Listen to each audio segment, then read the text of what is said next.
नमस्कार छात्रों, मैं Naveen Nainiwal spring board academy online classes में आपका हार्दिक स्वागत करता हूं, अभिनंदन करता हूं। आज हम एक नए बिंदु के साथ मिलेंगे जो कि हिंदी व्याकरण का सबसे सरल बिंदु हुआ करता है।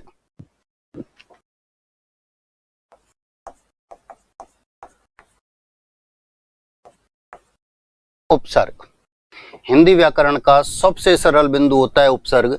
जितने भी प्रश्न पूछे जाते हैं सबके सही होते हैं। बहुत आसान सा है उपसर्ग। छठी क्लास से हम इसे पढ़ते हुए आ रहे हैं, आज तक ये हमारे साथ है। सबसे पहले किसे कहते हैं उपसर्ग? हमने पढ़ा था शब्दांश होते हैं, मूल शब्द से पहले जुड़ते हैं, उनके अर्थ में परिवर्तन कर देते हैं।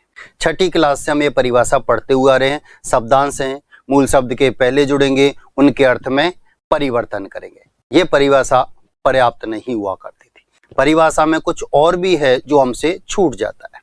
सबसे पहले उपसर्ग जो होते हैं वे शब्द नहीं होते, शब्दांश, शब्द के अंश मात्र किसी भी मूल शब्द के पहले जुड़ते हैं और उनके अर्थ में परिवर्तन करते हैं या विशेषता लाते हैं। परिवर्तन करते हैं या विशेषता लाते हैं। हमारे पास एक शब्द है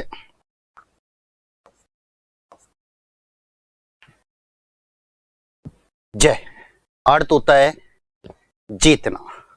अब इसके आगे मैं एक उपसर्ग लगाता हूं विजय। अर्थ क्या हुआ? जीतना। तो अर्थ में परिवर्तन नहीं हुआ, मतलब परिभाषा में कुछ ऐसा था जो छूट रहा था। शब्दांश होते हैं, मूल शब्द के पहले जुड़ते हैं, उनके अर्थ में परिवर्तन करते हैं या फिर विशेषता लाते हैं। कैसे? हमारे पास एक शब्द है जय। सबसे पहले मैं आपको परिवर्तन बता देता हूं, परिवर्तन कैसे लाते हैं। शब्दांश है, मूल शब्द के पहले जुड़ेंगे, अर्थ में परिवर्तन। शब्द है हमारे पास जय, अर्थ होता है जीतना। हमने एक उपसर्ग जोड़ा, शब्द बना पराजय और अर्थ हुआ हारना।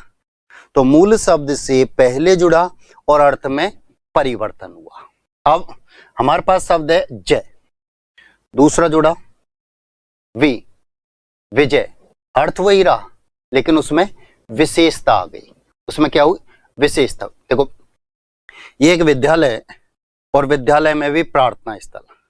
प्रार्थना स्थल पर सब छात्र बहुत शांतिपूर्ण तरीके से प्रार्थना बोल रहे हैं, बहुत अच्छे से प्रार्थना चल रही है। सभी छात्र एक निश्चित क्रम से खड़े हुए हैं, पहले छोटा, फिर उससे बड़ा, फिर उससे बड़ा, फिर उससे बड़ा, और बहुत अच्छे से प्रार्थना चल रही। एक लेट लतीफ छात्र विलंब से आता है, दौड़ता हुआ आता है और सबसे आगे आकर जुड़ जाता है। पूरे की पूरे वातावरण को परिवर्तित करता है। पता नहीं किस क्रम का था लेकिन सबसे आगे जुड़ा। क्या सबके साथ मिलकर प्रार्थना बोल पाएगा? नहीं बोल पाएगा। तो पूरा के पूरा वातावरण परिवर्तित। तो कुछ उपसर्ग ऐसे होते हैं जो मूल शब्द के पहले जुड़ते हैं और उसके अर्थ को पूर्णतः परिवर्तित कर देते हैं, बदल देते हैं। विशेषता कैसे लाते? दो पक्ष हैं, वाद विवाद प्रतियोगिता हो रही है। एक पक्ष कहीं आकर अटक गया, कुछ नहीं बोल पाया। एक छात्र खड़ा होता है और तुरंत बोल देता है। तो उस समय तो इज्जत बचा ली, जैसे थे वैसे बरकरार रखा, कोई परिवर्तन नहीं होने दिया। यदि ये छात्र कुछ नहीं बोलता तो परिणाम 1-0 से आगे पीछे हो जाता। तो कुछ उपसर्ग ऐसे होते हैं जो मूल शब्द के आगे जुड़ते हैं और उनके अर्थ में कोई परिवर्तन नहीं करते, उल्टे विशेषता ही लाते हैं। हमारे पास एक शब्द है ख्यात। अर्थ क्या है? प्रसिद्ध। अब मैं एक उपसर्ग जोड़ता हूं विख्यात। अर्थ क्या हुआ?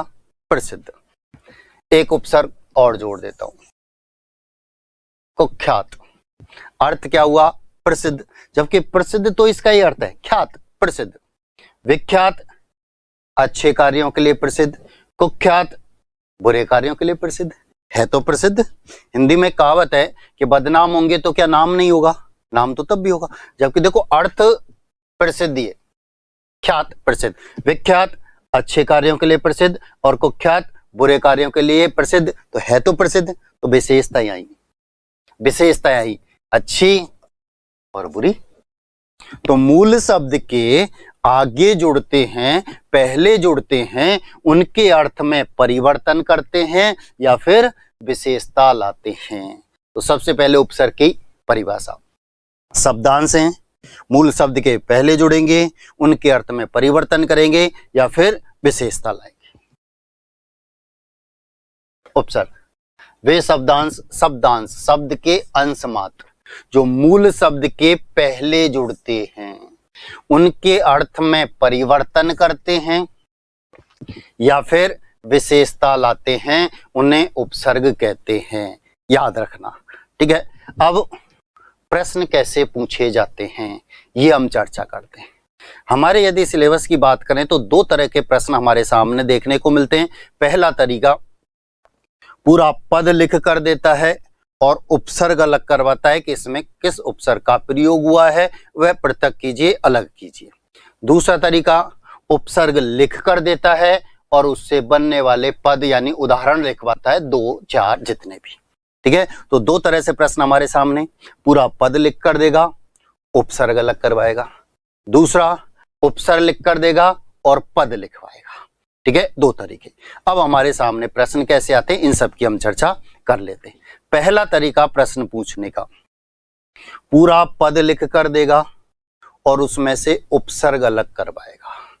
यदि ऐसे प्रश्न पूछे जाते हैं, देखो एक बार मैं उपसर्ग के भेद की बात करूं,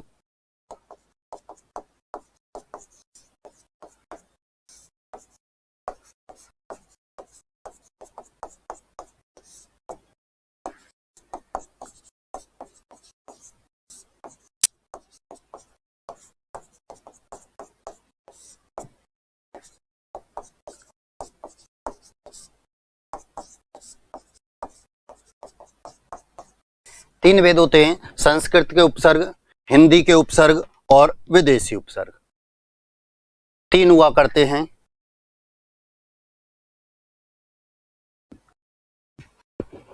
ठीक है, संस्कृत के उपसर्गों की संख्या निश्चित है,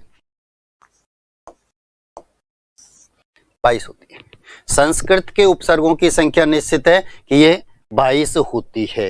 हिंदी के उपसर्ग कितने नहीं पता, विदेशी उपसर्ग कितने नहीं पता, इनकी संख्या निश्चित नहीं हुआ करती। और जितने भी प्रश्न पूछे जाते हैं सब संस्कृत के ही पूछे जाते हैं। यहाँ से प्रश्न पूछे जाने की संभावना होती है 90%, यहाँ से प्रश्न पूछे जाने की संभावना होती है 10%। कोई भूला भटका प्रश्न कभी कभी यहाँ से पूछा जाता है, नहीं तो जितने भी उदाहरण पूछे जाते हैं सब संस्कृत के उपसर्ग से ही पूछे जाते हैं, क्योंकि संस्कृत के उपसर्ग ही संधि युक्त पद बनाते हैं और इन्हें अलग करने के लिए हमें विच्छेद करना पड़ता है, और हम सही विच्छेद करते हैं तो सही उपसर्ग पर होते हैं, अन्यथा गलत हो जाता है। तो संस्कृत के उपसर्ग संधियुक्त पद बनाएंगे, इसलिए जितने प्रश्न पूछे जाते हैं सब संस्कृत के उपसर्ग के होते हैं। पहला तरीका प्रश्न पूछने का कि पूरा पद लिखकर हमें देता है और उसमें से उपसर्ग अलग कराया जाता है कि बताओ इसमें कौन सा उपसर्ग है। ठीक है,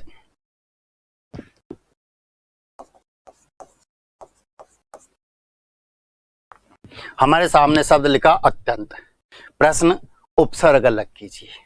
अब हमें विच्छेद करना पड़ता है, और यदि हम सही विच्छेद करते हैं तो सही उपसर्ग पर होते हैं, अन्यथा गलत हो जाता है। अति प्लस अंत, अति प्लस अंत, हमने इसका विच्छेद किया, अति प्लस अंत, सही विच्छेद किया, सही उपसर्ग, अन्यथा गलत हो जाता है। जहां पेपर ऑब्जेक्टिव होता है वहां 4 ऑप्शन हमारे सामने आते हैं, ए भी आता है, अति भी आता है, अति भी आता है, अत्य भी आता है, 4। लेकिन हमारे सामने ऑप्शन नहीं होते, हमको अलग विच्छेद करना पड़ता है, सही विच्छेद, सही उपसर्ग, अन्यथा गलत। तो पहला तरीका प्रश्न पूछने का, उदाहरण हमारे सामने दिया अत्यंत और पूछा उपसर्ग अलग कीजिए।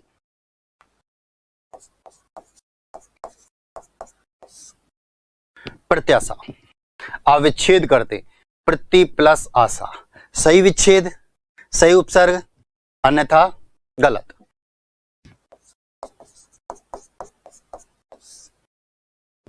स्वागत, सु प्लस आगत, सही उपसर्ग, सही विच्छेद, सही उपसर्ग। पर्यावरण, परि प्लस आवरण, परि प्लस आवरण, सही विच्छेद, सही उपसर्ग, अन्यथा गलत हो जाया करता। मैंने आपको एक बात और बताई थी कि अधिकांशतः उदाहरण यण संधि से होते हैं। उपसर्ग के अधिकांशतः उदाहरण, या मैं कहूं लगभग 90% उदाहरण यण संधि के ही होते हैं। उदाहरण यण संधि के, ये सब उदाहरण यण संधि के ही हैं। ठीक है, सही विच्छेद और यण संधि की पहचान मैंने आपको क्या बताई, यह व रे से पहले आधा वर्ण आता है, यह व रे से पहले आधा वर्ण आता है, यह व रे से पहले आधा वर्ण आता है तो यण संधि। मैंने कहा अधिकांशतः, हमेशा नहीं।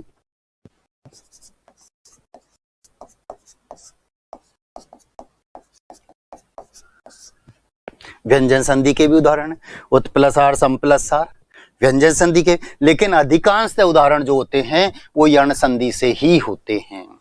तो पहला तरीका हमारे सामने आया प्रश्न पूछने का, जैसा कि हमको एग्जाम हॉल में देखने को मिलता है, ऐसे पद लिखकर हमको देता है, ऐसे पद लिखकर देता है और उपसर्ग पृथक कराता है, अलग करवाता है, एक तरीका। अब ये जो उपसर्ग हैं, चाहे वे हिंदी के उपसर्ग हैं या फिर विदेशी उपसर्ग हैं, ये मूल शब्द के आगे स्पष्ट लिखे हुए नजर आते हैं, हम इन्हें आसानी से पृथक कर देते हैं, अलग कर देते हैं, इसलिए यहां से प्रश्न नहीं पूछे जाते हैं, यहां से प्रश्न नहीं पूछे जाते हैं, याद रखना। हमारे सामने शब्द आया कुपुत्र, क्या प्रश्न पूछेगा, उपसर्ग अलग कीजिए, स्पष्ट दिखाई दे रहा है, को उपसर्ग है, पुत्र मूल शब्द है, आसानी से अलग कर देंगे क्योंकि हिंदी का उपसर्ग है। अब ये जो कु उपसर्ग है हिंदी का है, ये कोई भी संधियुक्त पद नहीं बनाएगा, एक भी पद इसका ऐसा नहीं होगा जो संधियुक्त पद बनाता हो। स्पष्ट दिखाई दे रहा है, आसानी से अलग कर रहे हैं, इसलिए प्रश्न यहां से नहीं पूछे जाते, इसलिए यहां से प्रश्न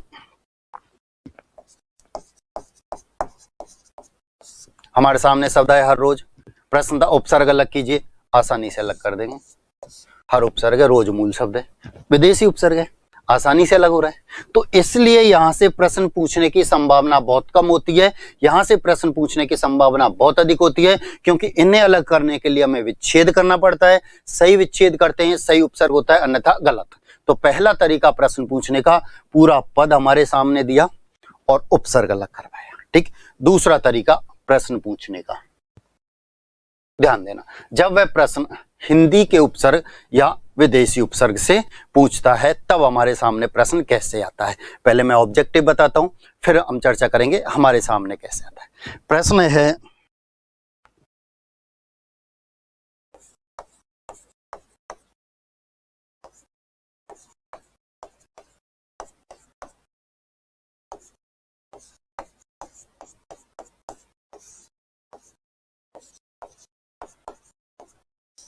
ये चार ऑप्शन हमारे सामने और प्रश्न है, निम्न में उपसर्ग रहित पद है, निम्न में उपसर्ग रहित पद, यानी ऐसा पद जिसमें कोई उपसर्ग नहीं है, और ये चार हमारे सामने आ गए। अब हम कैसे अलग करते हैं, जो उपसर्ग होता है उसे अलग कर दो, मूल शब्द शेष बचेगा, जो उपसर्ग है उसे हम अलग करेंगे तो मूल शब्द हमारे सामने बचेगा, क्योंकि उपसर्ग मूल शब्द से पहले ही जुड़े हुए हैं और हमने उपसर्ग निकाल दिया, और जैसे उपसर्ग निकालेंगे तो मूल शब्द पर कोई फर्क नहीं पड़ेगा, वो तो अपने स्थान पर यथावत रहेगा। अब इसमें उपसर्ग क्या है, कु, इसमें उपसर्ग क्या है, कु। अब हम उसे अलग करते हैं, उसे अब हम अलग करते हैं, तो मैंने यहां से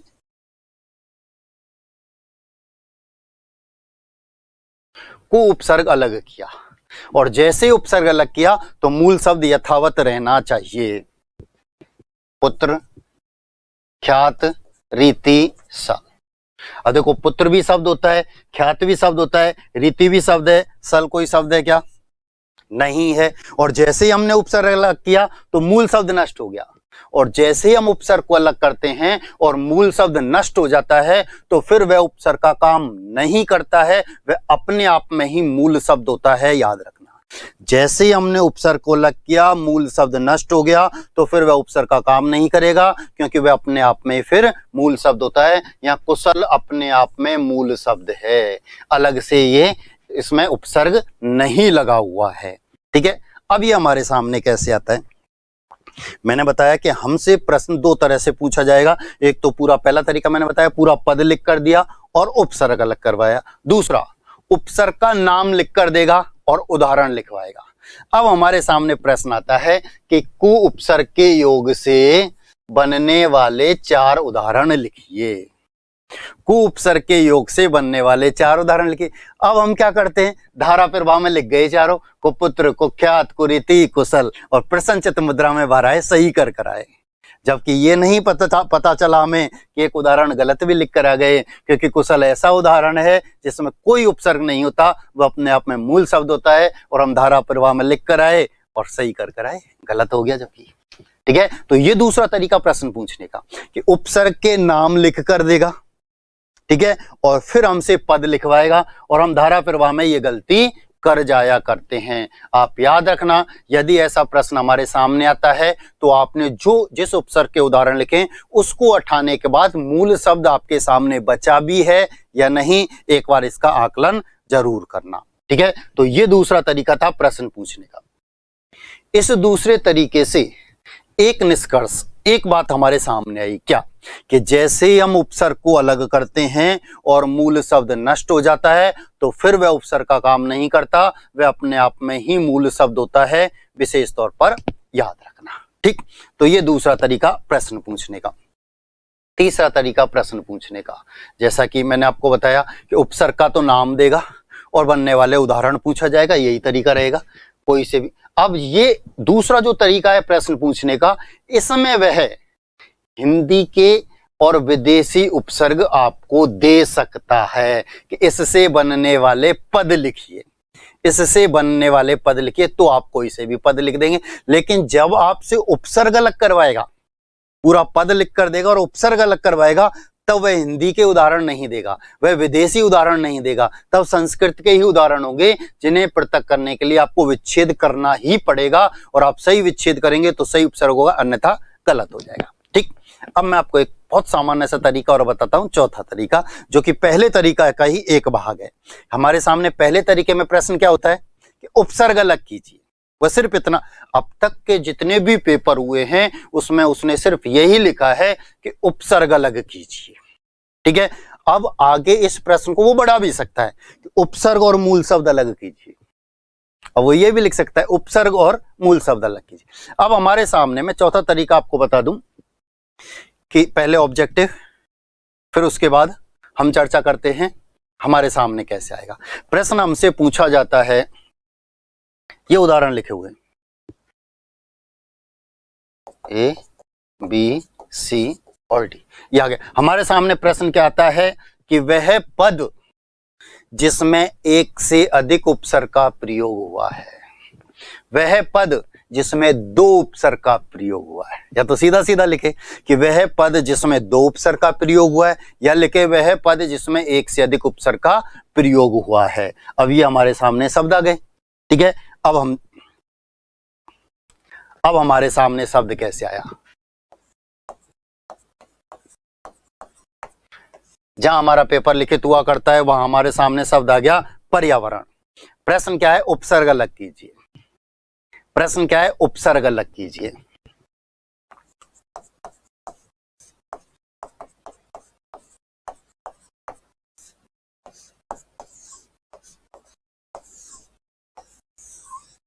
दो उपसर्ग है, परि उपसर्ग है, आ उपसर्ग है, वर्ण मूल शब्द है।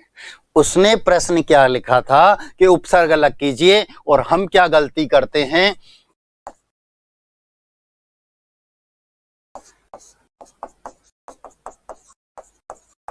परि तो उपसर्ग अलग कर देते हैं, आवरण मूल शब्द छोड़कर आ जाते हैं। जबकि ये जो आपने मूल शब्द छोड़ा है इसमें भी एक उपसर्ग बैठा हुआ है। उसने प्रश्न क्या किया कि उपसर्ग अलग कीजिए, तो जितने भी उपसर्ग हैं सब अलग करने, एक ही नहीं, याद रखना। तो इसमें ये भी उपसर्ग था, तो अलग करना था, ये भी उपसर्ग था, ये भी अलग करना था। ये देखो, मैंने आपसे कहा सबसे सरल बिंदु होता है उपसर्ग। यहां शर्त क्या है कि संस्कृत के जो हमारे 22 उपसर्ग हैं उनके नाम याद रखने होते हैं, और यदि संस्कृत के 22 उपसर्गों के नाम याद होते हैं तो बहुत आसानी से उत्तर पर होते हैं। अब 22 उपसर्गों में ये भी है और ये भी है। ये तब संभव हो जाएगा जब आपको 22 के नाम याद हो जाएंगे, फिर बहुत आसान हो जाएगा। तब आपके दिमाग में आएगा इसमें उपसर्ग है, इसमें भी उपसर्ग है, आसानी से अलग कर देंगे। तो पहला तरीका प्रश्न पूछने का कि वह पद जिसमें 2 उपसर्ग का प्रयोग हुआ है या वह पद जिसमें 1 से अधिक उपसर्ग का प्रयोग हुआ है। अब हमारे सामने तो ये शब्द उन्होंने लिख कर दे दिया, हमारे सामने शब्द लिख कर दिया उन्होंने पर्यावरण, और प्रश्न था उपसर्ग अलग कीजिए। और ऐसा प्रश्न हमारे सामने आता है तो आपको ये दोनों उपसर्ग अलग करने पड़ेंगे, क्योंकि उसने कहा है उपसर्ग अलग कीजिए, उसने ये नहीं कहा कि एक उपसर्ग अलग कीजिए, उसने जितने भी उपसर्ग हैं सब अलग करने। ठीक है, तो ये भी उपसर्ग था और ये भी उपसर्ग था। हम एक उपसर्ग अलग करते हैं, प्रश्नचित मुद्रा में बाहर आते हैं कि सही कर कराए, और जब आधे में से 1 नंबर मिलता है तो कहते हैं साहब हमारे अंक कम दिए, आप कम लिख कर आए इसलिए कम दिए, आप पूरा लिखते आपको पूरे अंक मिलते। ठीक है, याद रखना ये एक तरीका। चौथा तरीका, 5वां तरीका प्रश्न पूछने का, ध्यान देना आप। 5वां तरीका, और ये प्रश्न 5वां तरीका पूछा गया था जूनियर अकाउंटेंट का एक पेपर हुआ 2 अगस्त 2015, वहां ये एक प्रश्न था। और प्रश्न क्या था कि वह पद जिसमें 2 से अधिक उपसर्ग का प्रयोग हुआ है, वह पद जिसमें 2 से अधिक, और उदाहरण दिया था वहां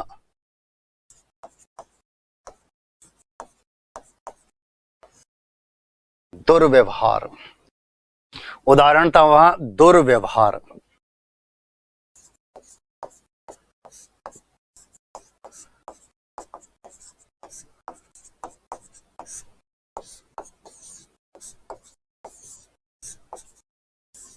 मूल शब्द। प्रश्न था वह पद जिसमें 2 से अधिक उपसर्ग का प्रयोग हुआ है, तो 2 से अधिक उपसर्ग है। अब हमारे सामने प्रश्न क्या आया, ये शब्द हमको लिख कर दे दिया दुर्व्यवहार, प्रश्न था उपसर्ग अलग कीजिए।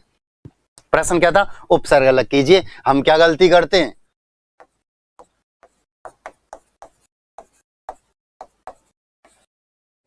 दुरुपसर्ग अलग कर दिया, व्यवहार मूल शब्द छोड़ दिया, हम ये लिख कर आए। ठीक है, और फिर अंक आए हमारे 1/3, क्योंकि आपने 3 में से 1 ही लिखा है। उसने क्या कहा कि उपसर्ग अलग कीजिए, तो आपको जितने भी उपसर्ग हैं सब अलग करने। अगर गलती से उसने प्रश्न ये लिख दिया, जैसे आगे प्रश्न को बढ़ाए कि उपसर्ग और मूल शब्द अलग कीजिए, और मूल शब्द, मूल किसे बोलते हैं, मूल बोलते हैं रूढ़ को, रूढ़ बोलते हैं जड़ को, और जड़ वह होती है जिसमें कोई मिलावट नहीं होती, यानी वे शब्द जो अन्य शब्दों के योग से मिलकर नहीं बने होते हैं और एक निश्चित अर्थ के लिए प्रसिद्ध हो जाते हैं, वे मूल शब्द कहलाते हैं, रूढ़ शब्द कहलाते हैं। यानी ऐसे शब्द जिनमें उपसर्ग प्रत्यय वगैरह कुछ भी नहीं होता, वे मूल शब्द कहलाते हैं।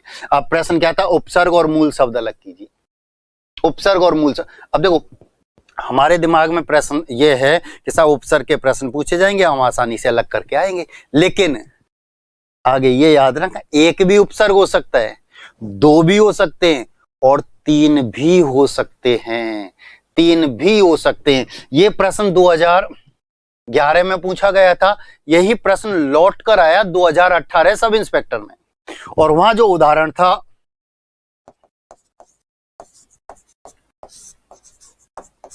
ये उदाहरण था, प्रश्न था वह पद जिसमें 2 से अधिक उपसर्ग का प्रयोग हुआ है।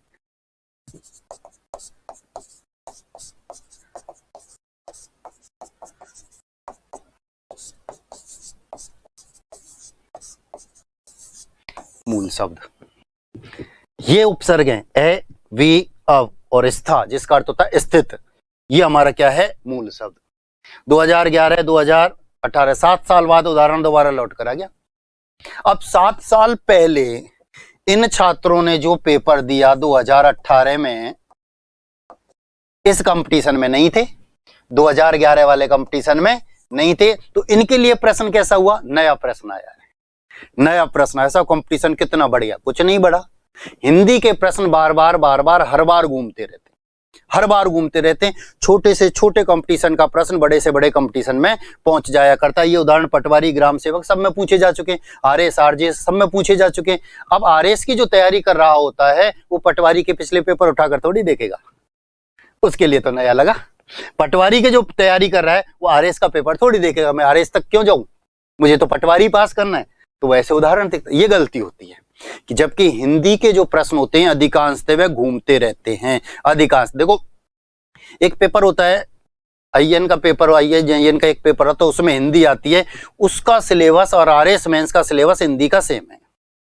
और 2013 वाला जो 2016 वाला जो पेपर हुआ था, आधे से ज्यादा पेपर आरएस मेंस और जेईएन वाला सेम था, उदाहरण तक वही लिखे हुए थे। जबकि जो जेईएन की तैयारी कर रहा है वो आरएस के पेपर नहीं देखेगा, आरएस की तैयारी कर रहा है उनके पेपर नहीं देखेगा, और गड़बड़ी हो गई। ठीक है, तो ये उदाहरण पूछे जा चुके।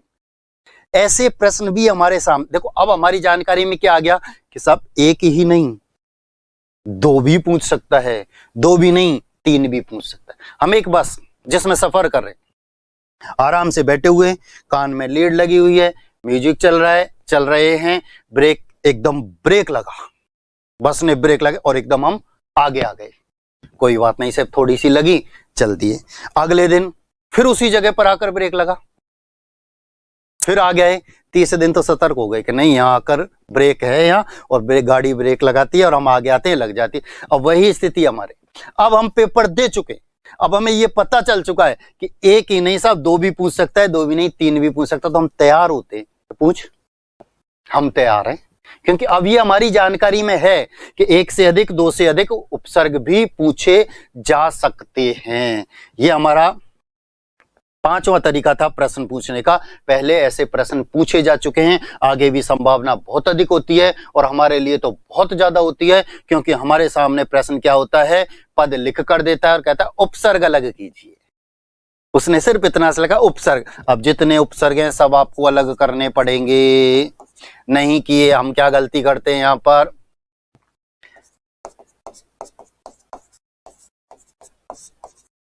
एक उपसर्ग अलग कर रखा, स्पष्ट दिख रहा था, कितना सरल पेपर था, ए उपसर्ग आसानी से निकल दिया, व्यवस्था मूल शब्द थी। ऐसा सोचकर हम प्रसंचित मुद्रा में बाहर आ जाया करते हैं। जबकि और ये संभव, देखो मैंने आपसे कहा ये बहुत आसान है, कब है, जब संस्कृत के 22 उपसर्गों के नाम याद हो जाएंगे। संस्कृत के 22 उपसर्गों के नाम याद होंगे तो बहुत आसान तरीके, बहुत आसानी से हम इनको पहचान लिया करते हैं, आसानी से उत्तर पर भी होंगे। शर्तों की कैसे, मैं 22 लिखकर आपको बताऊंगा, फिर इन उदाहरणों की एक बार फिर चर्चा करूंगा, आपके समझ में आएगा। तो ये पांचवा तरीका प्रश्न पूछने का। छठा तरीका, वह क्या करता है कि वह पद में उपसर्ग और प्रत्यय दोनों लिख कर देता है।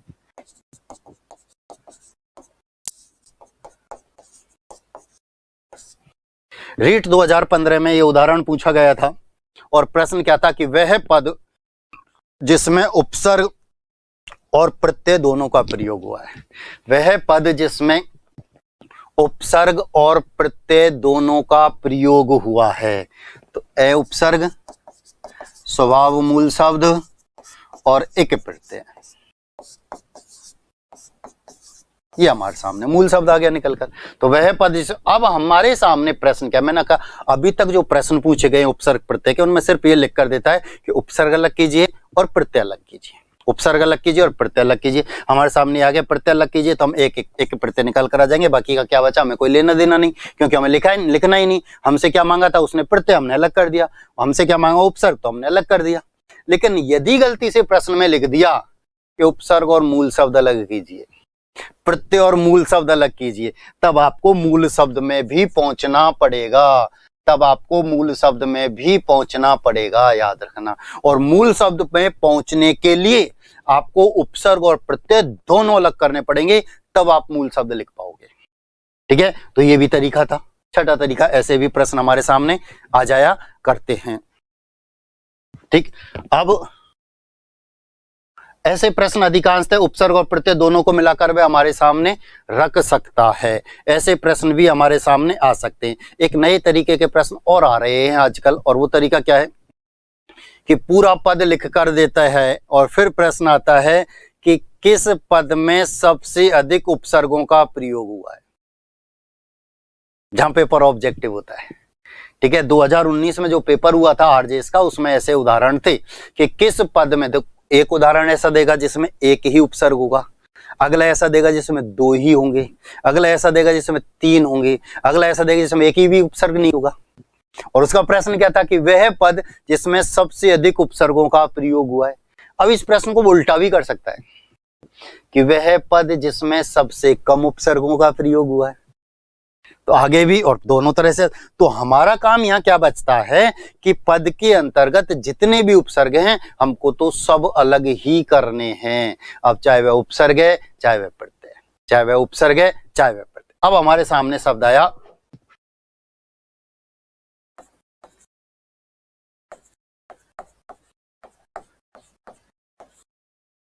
अब इसमें अब प्रश्न क्या है हमारे सामने कि अप्रत्याशित में मूल शब्द क्या है। ऑब्जेक्टिव पेपर की बात कर रहा हूं अभी मैं कि अप्रत्याशित में मूल शब्द क्या है। अब इसमें एक उपसर्ग ऐसा है जो आपको स्पष्ट दिखाई दे रहा है, वो क्या है? ए।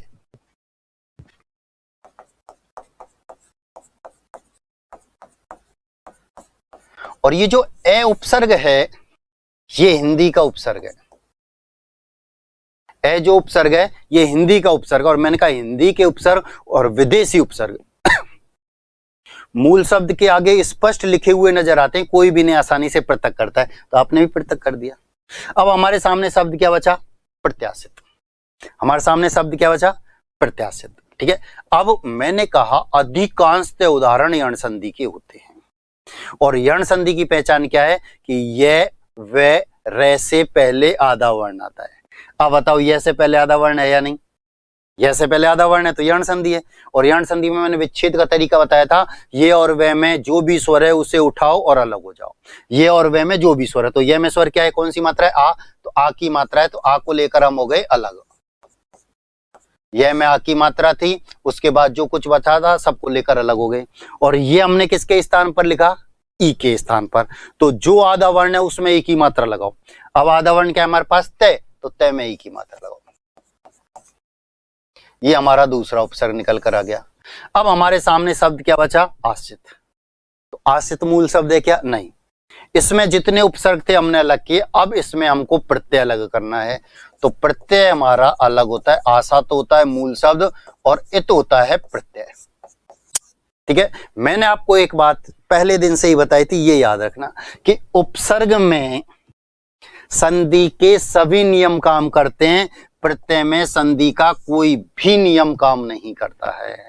उपसर्ग में संधि के सभी नियम काम करते हैं। देखो यण संधि, प्रत्यय में संधि के नियम काम करते तो आ और ई मिलकर ए बनाते गुण संधि से। गुण संधि नियम नंबर 1, ए आ के बाद ई आए तो दोनों के स्थान पर ए हो जाता है, तो यहां इन दोनों के स्थान पर ए हो जाता गुण संधि से। लेकिन प्रत्यय में संधि के नियम काम नहीं करते हैं, सिर्फ और सिर्फ उपसर्ग में ही संधि के नियम काम करते हैं, प्रत्यय में संधि का कोई भी नियम काम नहीं करता, ये याद रखना। तो मूल शब्द क्या निकला हमारा? आशा। मूल शब्द क्या निकला हमारा? आशा। तो आसानी से लग हुआ। ठीक है, प्रत्यय में नियम काम नहीं करेंगे, ये याद रखना है। वहां पर हम क्या गलती करते हैं कि संधि के नियम प्रत्यय में लगा जाते हैं, प्रत्यय के नियम संधि में लगा जाते हैं, और वहां गड़बड़ी हो जाती है, दोनों मिल जाते हैं। ये विशेष तौर पर याद रखना कि उपसर्ग में संधि के नियम काम करेंगे, प्रत्यय में संधि का कोई भी नियम काम नहीं करेगा। ये भी एक तरीका है प्रश्न पूछने का जो हमारे सामने आ जाता है। ठीक, अब ऐसे ही तरीके हमारे सामने, लेकिन हमसे प्रश्न दो ही तरीके से पूछेगा कि उपसर्ग अलग कीजिए, पूरा पद लिख कर देगा, उपसर्ग लिख कर देगा और पद बनवाएगा, उपसर्ग लिख कर देगा और पद बनवाएगा। ऐसे प्रश्न हमारे सामने आते रहते हैं। ठीक है,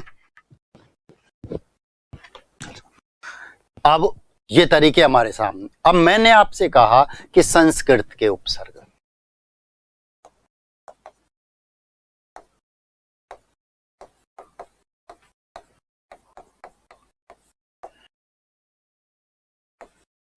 कितने हैं?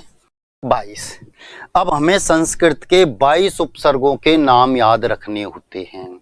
यदि 22 उपसर्ग के नाम याद होते हैं तो हम आसानी से उत्तर पर होते हैं, और यदि 22 उपसर्गों के नाम याद नहीं होते तो हमारे सामने गड़बड़ हो जाया करती है।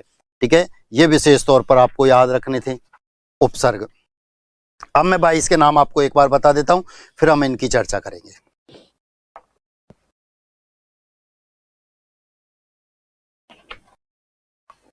देखो, एक तरीका और, हमारे सामने एक प्रश्न पूछा गया था,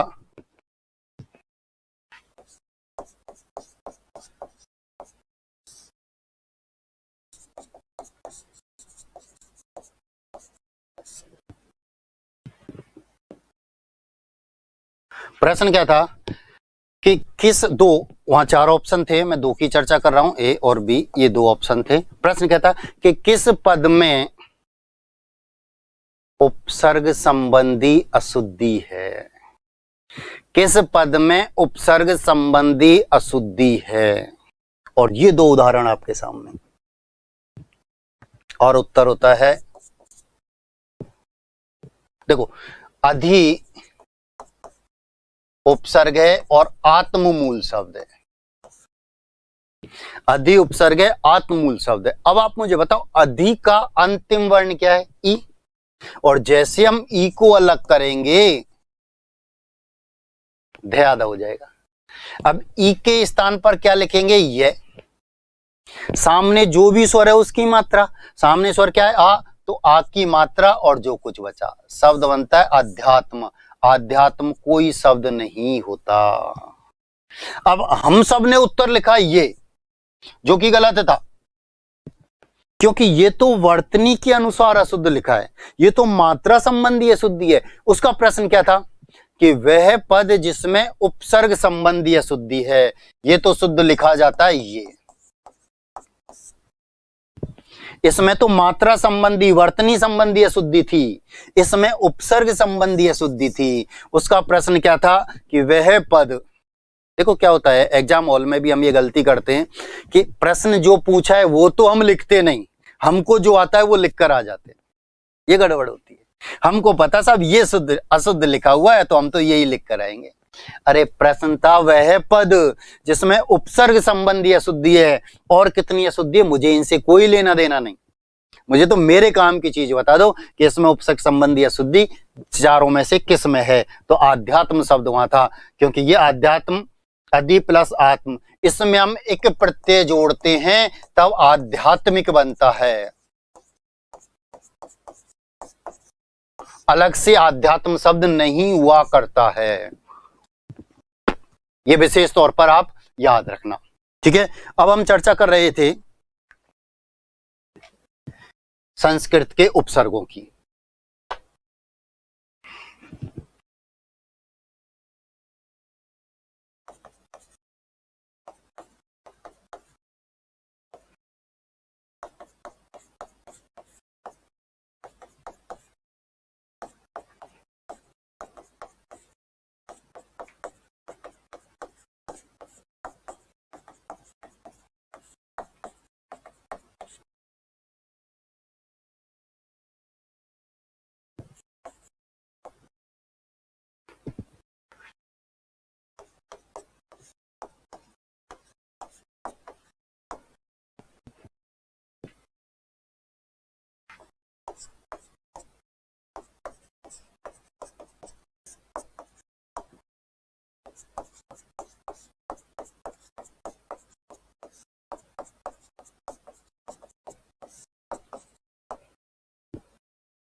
ये हमारे 22 उपसर्ग हैं। ए के हैं 8, उ के हैं 2, द के हैं 2, न के हैं 3, पे के हैं 4, वे के हैं 1 और से के हैं 2। ये हमारे 22 उपसर्ग हैं, संस्कृत के उपसर्ग हैं ये। अब यदि इनके नाम हमें याद हैं ये हमारे संस्कृत के उपसर्ग हैं।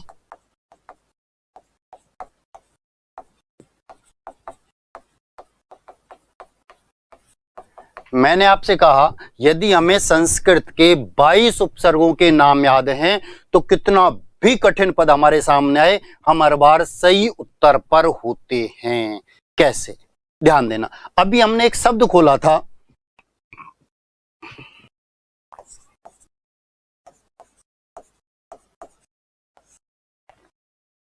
दुर्व्यवहार। अभी हमने ये शब्द खोला था और इस शब्द को जब हमने खोला था तब हमारा प्रश्न क्या था कि वह पद जिसमें 2 से अधिक उपसर्ग का प्रयोग हुआ है, वह पद जिसमें 2 से अधिक उपसर्ग का प्रयोग हुआ है। ठीक, अब प्रश्न क्या है कि दुर्व्यवहार में मूल शब्द क्या है? दुर्व्यवहार में मूल शब्द क्या है?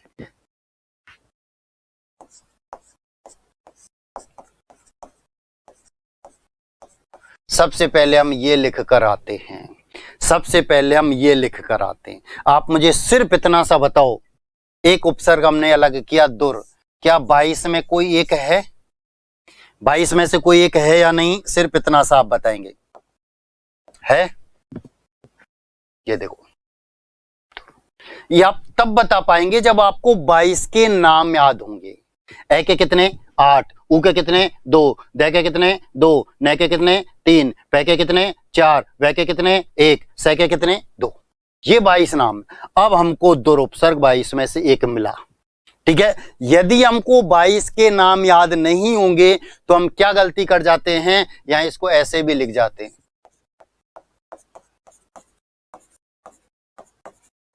ये उपसर्ग अलग कर जाते हैं, जबकि दुहु उपसर्ग हुआ ही नहीं करता है। उपसर्ग क्या होता है? दुर। ये तब संभव है जब 22 के नाम याद होंगे। 22 के नाम याद होंगे तो आप इसे ही पकड़ेंगे, फिर इसे नहीं पकड़ेंगे, ये तो गलत करेंगे, क्योंकि आपको पता है दुहु उपसर्ग होता ही नहीं। उपसर्ग क्या होता है? दुर। ये तब संभव है जब 22 के नाम याद होंगे। अब हमारे सामने शब्द क्या बच रहा है? व्यवहार। पहली गलती तो हम करते हैं, एक उपसर्ग निकाला और व्यवहार को मूल शब्द छोड़कर आ गए, ये गलती थी। ठीक है, मैंने आपको बताया कि अधिकांशतः उदाहरण यण संधि से होते हैं। मैंने कहा अधिकांशतः उदाहरण यण संधि से, और यण संधि की पहचान क्या है? य व रे से पहले आधा वर्ण आता है। य व रे से पहले आधा वर्ण आता है। तो आप बताओ, य से पहले आधा वर्ण है या नहीं है? इसका मतलब यण संधि है। इसका मतलब कोई ना कोई उपसर्ग है, कोई ना कोई उपसर्ग है। और यण संधि में अभी भी मैंने आपको विच्छेद का तरीका बताया कि ये और वे में जो भी स्वर है उसे उठाओ और अलग हो जाओ।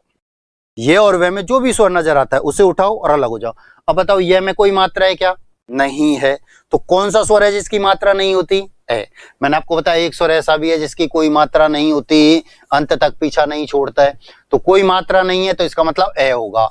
ए को लेकर हम अलग हो गए। कोई स्वर नहीं था या में तो ए था, बाकी का जो कुछ बचा अपने स्थान पर। अब ये हमने किसके स्थान पर लिखा? ई के स्थान पर। किसके स्थान पर? ई के स्थान पर। तो जो आधा वर्ण है उसमें ई की मात्रा लगाओ। अब आधा वर्ण क्या है? वे, तो वे में ई की मात्रा।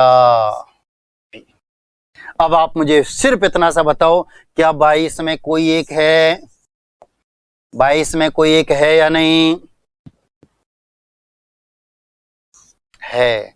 कब बता पाएंगे? जब 22 के नाम याद होंगे, जब 22 के नाम याद होंगे। ठीक, अब हमारे सामने शब्द क्या बच रहा है? अवहार। हमारे सामने शब्द क्या बच रहा है? अवहार। आप मुझे सिर्फ इतना सा बता दो कि इस अवहार शब्द में 22 में से कोई शकल नजर आ रही है क्या? आ रही है या नहीं आ रही है? तो अलग कर दो। 22 में से एक और शकल नजर आई आपको, अब अलग किया, अलग किया। ये तब संभव है जब 22 के नाम याद होंगे। अब हमारे सामने शब्द क्या बच रहा है? हार। अब आप मुझे बताओ, इस हार शब्द में 22 में से कोई शकल नजर आ रही है क्या? आई क्या? नहीं। तो यही मूल शब्द है। मेरे कहने का मतलब इतना सा है कि जब तक आपको 22 की शक्ल नजर आती है तब तक आप अलग करते हुए चलें। मूल शब्द पर आकर गाड़ी स्वतः ही रुक जाएगी, अलग से दिमाग लगाने की जरूरत नहीं पड़ेगी। जब तक आपको 22 की शक्ल नजर आ रही है तब तक आप अलग करते हुए चलें। मूल शब्द पर आकर गाड़ी स्वतः ही रुकेगी। एक बात याद रखना कि अधिकांशतः उदाहरण यण संधि से होते हैं। ठीक है, तो हमारा मूल शब्द क्या निकला? हार। अब हमारे सामने प्रश्न क्या था कि दुर्व्यवहार उपसर्ग अलग कीजिए, तो हमको ये उपसर्ग भी अलग करना था, ये भी अलग करना था और ये भी अलग करना था, सब निकालने थे। ठीक, अब एक शर्त और है। मैंने कहा जब तक 22 की शक्ल नजर आए अलग करते हुए चलेंगे, मूल शब्द पर आकर गाड़ी रुक जाएगी। अब एक शर्त है, क्या? कि उपसर्ग के अलग करने पर मूल शब्द नष्ट नहीं होना चाहिए। यदि उपसर्ग के अलग करने पर मूल शब्द नष्ट होता है तो फिर वह उपसर्ग का काम नहीं करेगा, चाहे शक्ल 22 में से मिल रही है। जैसे हम उपसर्ग को अलग करते हैं और मूल शब्द नष्ट हो जाता है तो फिर वह उपसर्ग का काम नहीं करेगा, चाहे शक्ल इन 22 में से मिले। कैसे? अभी हमने एक उदाहरण और खोला था।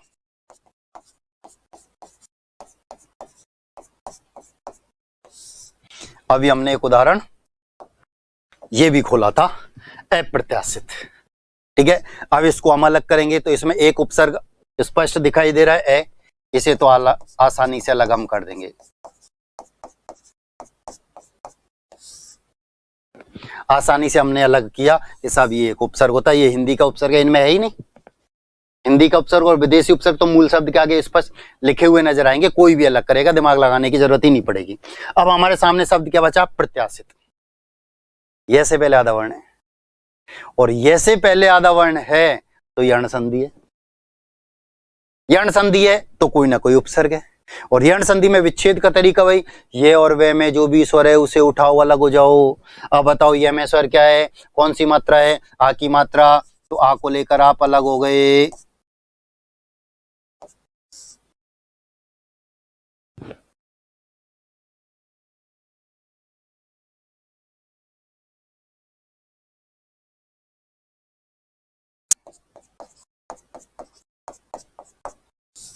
आ को लेकर हम अलग हो गए।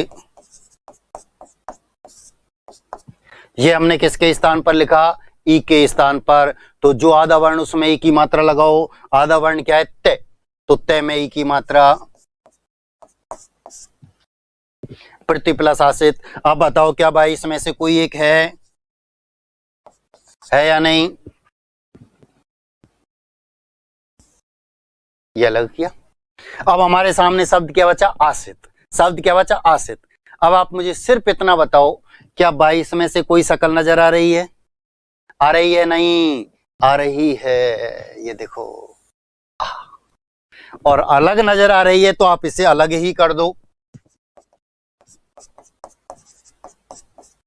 और जैसे ही आपने उपसर्ग अलग किया मूल शब्द नष्ट हो गया। और शर्त भी यहां यही थी कि जैसे उपसर्ग को अलग करते हैं और मूल शब्द नष्ट हो जाता है तो फिर वह उपसर्ग का काम नहीं करेगा, चाहे शक्ल 22 में से मिल रही है। तो यहां जैसे ही हमने उपसर्ग अलग किया तो मूल शब्द नष्ट हो गया, और मूल शब्द नष्ट होते ही ये उपसर्ग का काम नहीं करेगा। इसका मतलब यहां आ उपसर्ग नहीं है। अब इसमें कोई भी उपसर्ग नहीं है। यदि कोई प्रत्यय है तो अलग कर दो, उपसर्ग है ही नहीं। और अब हम यहाँ प्रत्यय अलग करते हैं। आशा प्लस इत, ये हमारा एक प्रत्यय निकल कर आता है, ये हमारा मूल शब्द निकल कर आता है। तो क्या निष्कर्ष निकला कि जब तक 22 की शक्ल नजर आती है अलग करते हुए चलेंगे, और जैसे ही मूल अलग करते हुए चलेंगे मूल शब्द पर आकर गाड़ी हमारी स्वतः ही रुकेगी। शर्त एक है कि उपसर्ग के अलग करने पर मूल शब्द नष्ट नहीं होना चाहिए। यदि उपसर्ग के अलग करने पर मूल शब्द नष्ट होता है तो फिर वह उपसर्ग का काम नहीं करता है। ठीक है, ये प्रश्न पूछे जाने के तरीके थे। कैसे भी प्रश्न हमारे सामने आ सकता है, एक भी उपसर्ग पूछ सकता है, एक से अधिक भी, और दो से अधिक भी पूछ सकता है। सब हमको पृथक करने होते हैं। ठीक है, इनके उदाहरण डिटेल से पढ़ेंगे। आज के लिए इतना ही, धन्यवाद।